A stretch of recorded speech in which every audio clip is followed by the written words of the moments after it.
we had come together as a husband and wife after enduring death and divorce individually. So we really had some experience already with how to build a community of people in our church that will just hold you up when you can't hold yourself.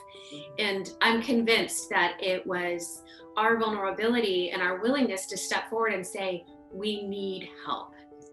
We needed our community. We told anybody we could think of, and we told them to tell anybody they could think of, that this little boy needed us to pray for him, and that we as a family needed God's grace and strength to just pour on us, because getting up every morning and surrendering is so hard. You know, our natural instincts are to grasp for something. You know, we felt like we lived for 36 weeks, like at the precipice of a cliff, where at any moment we could be pushed off. And your instinct is to secure yourself. When you walk through the valley of the shadow of death, literally, the Lord was so close, but so was fear. You know, we're told be not afraid. So spiritually we were not afraid, but humanly we were. There was no way to avoid that. And at 10:33, he was laid on my chest. And as he came out of my womb, the pictures show a baby that is gray and he's not moving. He is completely floppy. His eyes are closed, and he did not cry. And they laid him on my chest, and Ralph was right with me, and there was so much joy. I mean, here he was, right? Every mother can relate to that. You wait so long to meet your baby, and then here he was. I didn't even process the fact that I thought he was dead. Like, he looked dead.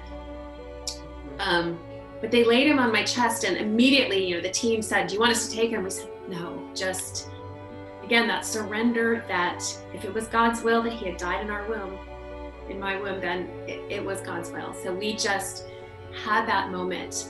And Ralph pulled out a bottle of holy water from Our Lady of Lourdes. And immediately in those first moments, he baptized him in the name of the Father, Son, and Holy Spirit, and I did right after him. And he breathed. Our sufferings, my sufferings, truly have been an invitation to joy. And when we try, we often have sufferings where we have some measure of control, decisions we can make or things that we can do. But when we yield to what God has laid out and we consent to it, even though we didn't choose it, right? That's when our softening, it is an invitation that we're responding to, because then we yield and he can just flood in. Because when we hold tight, there's no space for him. We have to open our hands so that he can flood in and heal us and use us as an instrument and fill us with joy. I mean, that's ultimately what happened, is that John Paul's death became an experience of joy because we accepted it as God willed it, not as we wanted it.